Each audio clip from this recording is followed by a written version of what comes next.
广西最美的绿皮车，眼前的这趟火车就是号称广西风景最美的绿皮车5539次，从海边的湛江开往风景优美的河池，坐着它去河池看魔洞、看天坑、看枫林、看三峡，可以说是看遍广西美景。现在我们从柳州站出发，一起云旅行，体验这趟最美的绿皮车。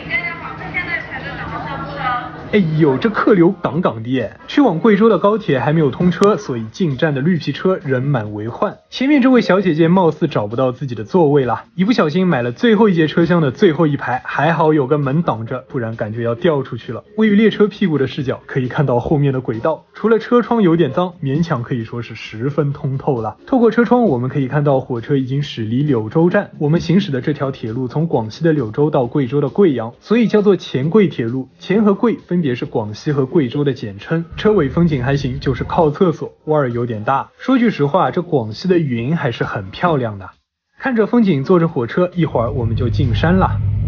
从柳州到河池的这段铁路大部分在山里穿行，火车穿过一个个山洞，竟然如此好看。当然了，只有最后一节车厢才能享受这样的角度了。其实这条黔贵铁路解放前就有了，新中国成立后对它进行了重建。2009年的时候又进行了大规模的改造，打了很多隧道，大大缩短了行程。很久以前坐火车从柳州到金城江要5个半小时，现在只需要2个半小时了。当然了，很多小站就这样不停靠了，比如这个叫落满的小站，不过我们的车还是停的，这就是一个非常奇怪的现象了。我们这趟火车一路上可以说是逢站必停，但这些车站在时刻表上竟然查不到。后来我才知道，这趟站站停的5539次绿皮火车，同时也是一趟沿线铁路职工上下班的通勤车。如果没有这趟火车，这荒郊野岭的，你让铁路职工怎么回家呢？车窗外绿油油的，看得十分舒服。你知道吗？这里种的最多的就是甘蔗，经济作物，用来生产白砂糖的。我国60%的蔗糖都是广西生产的。除了甘蔗，这里还有一座座外形奇特的山，一个个像竹笋一样，是广西的特色。还有这一条条的河流，岸边是成块的石头，非常特别。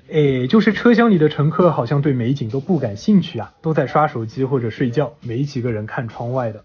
下午5点刚过，我们到了宜州，很多人下车了。宜州很多年前叫宜山，在距离它不远处的刘三姐镇，是刘三姐的故乡。5点18分，我们的5539次绿皮火车继续出发。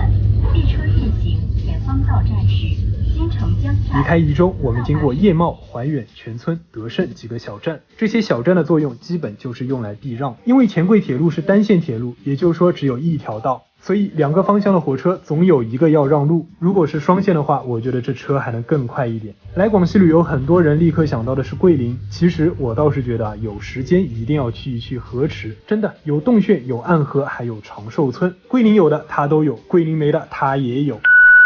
另外还能体验这趟风景极好的绿皮火车，完美的选择。6点多终于到金城江了，我在这站下车，这车还要继续往前开一站到南丹。